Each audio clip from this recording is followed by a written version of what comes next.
സംസ്ഥാനത്ത് നിയമവ്യവസ്ഥയെയും നിയമവാഴ്ചയെയും പരസ്യമായി വെല്ലുവിളിക്കുന്ന സമീപനമാണ് മുഖ്യമന്ത്രി സ്വീകരിക്കുന്നത്.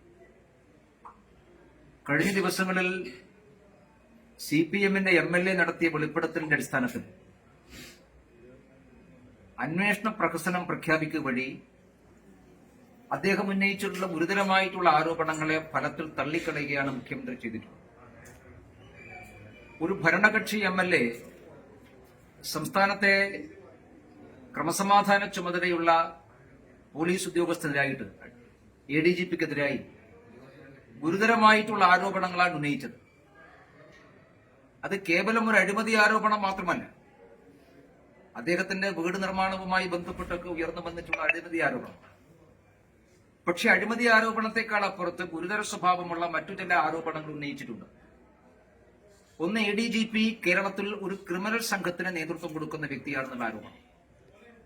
തട്ടിക്കൊണ്ടുപോകലും കൊലപാതകമടക്കമുള്ള ഗുരുതരമായിട്ടുള്ള കുറ്റകൃത്യങ്ങൾ അദ്ദേഹം നടത്തുന്നു എന്നുള്ളതാണ് ഏറ്റവും പ്രധാനപ്പെട്ട ഒരു ആരോപണം. രണ്ടാമത്, സ്വർണ്ണക്കള്ളക്കടത്ത് സംഘവുമായിട്ട് അദ്ദേഹത്തിന് ബന്ധമുണ്ട്. വിമാനത്താവളത്ത് പിടിക്കുന്ന സ്വർണത്തിന്റെ ഒരു വിഹിതം ADGP-ക്കാണ് കിട്ടുന്നത്. സ്വർണ്ണക്കള്ളക്കടത്ത് സംഘത്തിനു വേണ്ടി അദ്ദേഹം ഇടനിലക്കാരനായി പ്രവർത്തിക്കുന്നു. അതിന്റെ ഭാഗമായിട്ട് കേരളത്തിലെ ചില കേസുകൾ അട്ടിമറിക്കാൻ വേണ്ടി അദ്ദേഹം പരിശ്രമിച്ചിരിക്കുന്നു. മൂന്നാമത്തെ ഗുരുതരമായിട്ടുള്ള കാര്യം, അദ്ദേഹം മന്ത്രിമാരുടെ ഫോൺ ചോർത്തുന്നു എന്നുള്ളതാണ്. അങ്ങനെ മൂന്ന് പ്രധാനപ്പെട്ട ഗുരുതരമായിട്ടുള്ള ആരോപണമാണ് സംസ്ഥാനത്തെ ADGP-ക്കും മുഖ്യമന്ത്രിയുടെ പൊളിറ്റിക്കൽ സെക്രട്ടറിക്കുമെതിരായിട്ട് ഉന്നയിച്ചിട്ടുണ്ട്. ഈ ആരോപണങ്ങളെക്കുറിച്ച് ഈ നിമിഷം വരെ ഒരു മറുപടിയും മുഖ്യമന്ത്രി പറഞ്ഞിട്ടില്ല. മുഖ്യമന്ത്രി ആകെ ചെയ്തിട്ടുള്ളത് ADGP-യുടെ കീഴിലുള്ള 2 IG-മാരുടെ നേതൃത്വത്തിലുള്ള ഒരു സംഘത്തെ അന്വേഷണത്തിന് വേണ്ടി ചുമതലപ്പെടുത്തുകയാണ്. ആ അന്വേഷണ സംഘത്തിലെ മുഴുവൻ ആളുകളും ADGP-ക്ക് റിപ്പോർട്ട് നൽകേണ്ടതാണ്. ADGP-ക്ക് റിപ്പോർട്ട് നൽകുന്ന തന്റെ കീഴുദ്യോഗസ്ഥന്മാരെ അന്വേഷണ ഉദ്യോഗസ്ഥന്മാരായി നിയമിക്കുക എന്ന് പറഞ്ഞാൽ ഫലത്തിൽ അത് കേരളത്തിലെ ജനങ്ങളെ പുച്ഛിക്കുന്നതിന് തുല്യമാണ്. രാജ്യത്തിലെ നിയമവ്യവസ്ഥയെയും രാജ്യത്തിലെ നിയമ സംവിധാനത്തെയും വെല്ലുവിളിക്കുകയും ആക്ഷേപിക്കുന്നതിന് തുല്യമാണ്.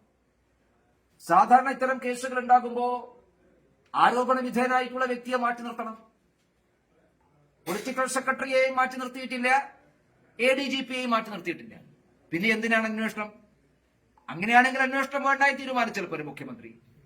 അതുകൊണ്ട് കേരളത്തിലെ ജനങ്ങളെയും കേരളത്തിലെ നിയമവ്യവസ്ഥയെയും വെല്ലുവിളിക്കുന്ന നിയമ സംവിധാനത്തിന്റെ സമ്പൂർണമായിട്ടുള്ള തകർച്ചയ്ക്ക് ഉത്തരവാദിയായിട്ടുള്ള മുഖ്യമന്ത്രിക്ക് ആ സ്ഥാനത്ത് തുടരാൻ ധാർമ്മികമായിട്ടുള്ള അർഹതയില്ല എന്ന് BJP ചൂണ്ടിക്കാണിക്കുന്നത് കൊണ്ടാണ്.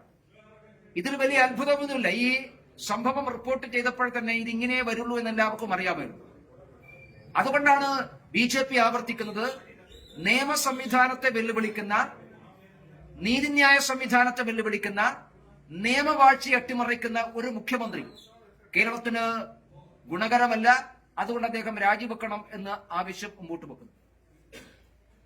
ഇതിൽ ഇന്നലെ മറ്റു ചില ആരോപണങ്ങൾ കൂടി അൻവർ പറഞ്ഞിട്ടുണ്ട്.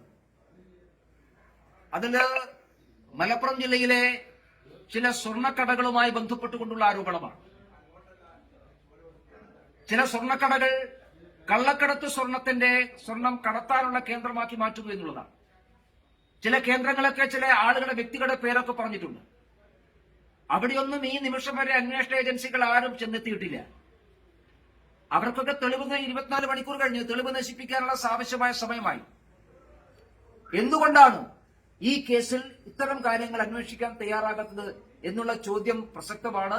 ആ ചോദ്യത്തിനുള്ള ഉത്തരം ഇതിനെല്ലാം പുറകിൽ മുഖ്യമന്ത്രിയുണ്ട് എന്നുള്ളത് കൊണ്ടാണ്. പൊളിറ്റിക്കൽ സെക്രട്ടറിയുമായി ബന്ധപ്പെടുന്ന എല്ലാ കാര്യങ്ങളും മുഖ്യമന്ത്രിയുടെ മൗനാനുവാദം എന്നുള്ളത് കൊണ്ടാണ്. ഇത്രയും ഗുരുതരമായൊരു വിഷയം കേരളത്തിൽ ഉണ്ടായിട്ട് അതിന്റെ മെറിറ്റിനെ കുറിച്ച് ചർച്ച ചെയ്യുന്നതിന് പകരം ഈ സംഭവത്തെ മറ്റൊരു ദിക്കിലേക്ക് എത്തിക്കാനാണ് പ്രതിപക്ഷ നേതാവ് പരിശ്രമിക്കുന്നത്. ഇതിന്റെ എല്ലാം പുറകിൽ RSS ആണ് എന്ന VD സതീശന്റെ കണ്ടെത്തൽ അദ്ദേഹത്തിന്റെ ബുദ്ധിക്കെന്തോ കാര്യമായി സംഭവിച്ചതുകൊണ്ടാണ്. സംസ്ഥാനത്തെ ADGP-യും മുഖ്യമന്ത്രിയുടെ പൊളിറ്റിക്കൽ സെക്രട്ടറിയും ക്രിമിനൽ കുറ്റകൃത്യങ്ങൾക്ക് നേതൃത്വം കൊടുക്കുന്നു എന്നുള്ള ഗൗരവമേറിയ ഒരു വാർത്ത, ആ വാർത്ത വന്നിട്ട് അതിനെ സംരക്ഷിക്കുന്ന നിലപാട് മുഖ്യമന്ത്രി സ്വീകരിച്ചിട്ട് അതിന്റെ കൂടെ RSSനെ വലിച്ചു കെട്ടി മുഖ്യമന്ത്രിയെയും ADGPയും രക്ഷപ്പെടാനുള്ള കവാടം ഒരുക്കുകയാണ് പ്രതിപക്ഷ നേതാവ് ചെയ്യുന്നത്. സത്യത്തിൽ പ്രതിപക്ഷ നേതാവിന് ADGP നിലനിൽക്കണമെന്ന് ആഗ്രഹമുണ്ടോ? പൊളിറ്റിക്കൽ സെക്രട്ടറി ശശി തുടരണമെന്ന് ആഗ്രഹമുണ്ടോ? ഈ ക്രൈസിസിൽ നിന്ന് പിണറായി വിജയൻ രക്ഷപ്പെടണമെന്ന് ആഗ്രഹിക്കുന്നുണ്ടോ? സത്യത്തിൽ ഈ വിഷയത്തിൽ അനാവശ്യമായിട്ടുള്ള വിവാദങ്ങൾ ഉണ്ടാക്കി, ഈ വിഷയമായി ഒരു ബന്ധമില്ലാത്ത പുതിയ കാര്യങ്ങൾ കൊണ്ടുവന്ന് അനാവശ്യ വിവാദമുണ്ടാക്കി മുഖ്യമന്ത്രിക്കും ADGPക്കുമുള്ള രക്ഷാകവചം ഒരുക്കുകയാണ് VD സതീശൻ ചെയ്യുന്നത്. അല്ലെങ്കിൽ ഇത്തരമൊരു സന്ദർഭത്തിൽ ഒരു മെറിറ്റുമില്ലാത്ത, വസ്തുതയുമായിട്ട് ഒരു ബന്ധമില്ലാത്ത ഒരു ആരോപണം എന്തിനാ VD സതീശൻ പറയുന്നത്? എന്തിനും ഏതിനും RSSന്റെ പേര് വലിച്ചഴിച്ച് മുഖ്യമന്ത്രിയെ രക്ഷപ്പെടാനുള്ള സന്ദർഭം ഒരുക്കുകയല്ലേ ചെയ്യുന്നത്. അതുകൊണ്ട് മുഖ്യമന്ത്രിയെ രക്ഷാകവചമൊരുക്കുന്ന, മുഖ്യമന്ത്രിയെ സംരക്ഷിക്കുന്ന നിലപാട് പ്രതിപക്ഷ നേതാവ് അവസാനിപ്പിക്കണം. ഈ വിഷയത്തിൽ എന്തുകൊണ്ടാണ് മുഖ്യമന്ത്രിയുടെ രാജി ആവശ്യപ്പെട്ടുകൊണ്ട് ഒരു പ്രക്ഷോഭം നടത്താൻ കോൺഗ്രസ് തയ്യാറാകുന്നത്? ഭാരതീയ ജനതാ പാർട്ടി ഈ വിഷയത്തിൽ മുഖ്യമന്ത്രിയുടെ രാജി ആവശ്യപ്പെട്ടിട്ടുണ്ട്. പക്ഷെ പ്രതിപക്ഷ നേതാവിന്റെയും പ്രതിപക്ഷത്തിന്റെയും ശബ്ദം വളരെ ദുർബലമാണ്, സംശയാസ്പദമാണ്. അതുകൊണ്ടാണ് പ്രതിപക്ഷ നേതാവ് മുഖ്യമന്ത്രിക്ക് രക്ഷാകവചം ഒരുക്കുകയാണ്. ADGPക്കെതിരായ നടപടി വന്നാൽ പ്രതിപക്ഷത്തിനും എന്തെങ്കിലും ഭയപ്പെടാനുണ്ടോ? പ്രതിപക്ഷത്തിനും ഭരണപക്ഷത്തിനുമിടയിൽ പലപ്പോഴും ഇടനിലക്കാരായി പ്രവർത്തിച്ചിട്ടുള്ളത് ADGP ആണ് എന്ന് എല്ലാവർക്കും അറിയുന്ന കാര്യമാണ്. നേരത്തെ സ്വർണ്ണക്കളക്കടത്തുമായി ബന്ധപ്പെട്ട കേസിൽ, ആ കേസിലെ പ്രതിയായിട്ടുള്ള വ്യക്തിയുമായി ADGP നടത്തിയുള്ള സംഭാഷണത്തിൽ പ്രതിപക്ഷ നേതാക്കന്മാരുടെ പേരുകളും പരാമർശിക്കപ്പെട്ടുള്ളത് നമ്മൾ ആരും മറന്നുപോയിട്ടില്ല. അതുകൊണ്ട് മുഖ്യമന്ത്രിക്കും ഈ ഭരണപക്ഷത്തിനും പ്രതിപക്ഷത്തിനുമിടയിൽ പലപ്പോഴും ഇടനിലക്കാരനായി പ്രവർത്തിച്ചിട്ടുള്ള വ്യക്തി ഈ ADGP ആയതുകൊണ്ട് ADGPയെ സംരക്ഷിക്കപ്പെടണമെന്ന് പ്രതിപക്ഷ നേതാവിന് ആഗ്രഹമുണ്ടോ? ആ ആഗ്രഹത്തിന്റെ പുറത്താണോ അദ്ദേഹം ഒരു കെട്ടുകഥയുണ്ടാക്കി ഈ അന്തരീക്ഷത്തിൽ നിന്ന് പുതിയ മാനം സൃഷ്ടിക്കാൻ ശ്രമിക്കുന്നത്? അതുകൊണ്ട് നിരുത്തരവാദപരമായിട്ടുള്ള പ്രസ്താവന പിൻവലിക്കണം. ഇതിൽ മുഖ്യമന്ത്രിയെ രക്ഷിക്കുന്ന സമീപനം പ്രതിപക്ഷം അവസാനിപ്പിക്കണം. തൽക്കാലം ഒരു മുന്നണിയുടെ ഭാഗമാണ് എന്ന കാര്യം പ്രതിപക്ഷം മറക്കണം. കേരളത്തിന്റെ പൊതുവായിട്ടുള്ള വികാരത്തോടൊപ്പം നിൽക്കാൻ പ്രതിപക്ഷം തയ്യാറാകണം. അല്ലാതെ മുഖ്യമന്ത്രിയെ സംരക്ഷിക്കുന്ന സമീപനം സ്വീകരിക്കാൻ പാടില്ല. അതുകൊണ്ടാണ് ഞാൻ പറഞ്ഞത്, ഇത് കേവലം CPMന്റെ ആഭ്യന്തര പ്രശ്നം മാത്രമല്ല, കേരളത്തിന് ഇതുവരെ ഇത്തരമൊരു സാഹചര്യം ഉണ്ടായിട്ടില്ല. ഗുരുതരമായിട്ടുള്ള സാഹചര്യമാണ്. ഇതിന് ഉത്തരവാദി മുഖ്യമന്ത്രിയാണ്. അദ്ദേഹത്തിന് അധികാരം തുടരാൻ ധാർമ്മികമായിട്ടുള്ള അവകാശമില്ല എന്ന് BJP ചൂണ്ടിക്കാണിക്കുന്നത് അതുകൊണ്ടാണ്.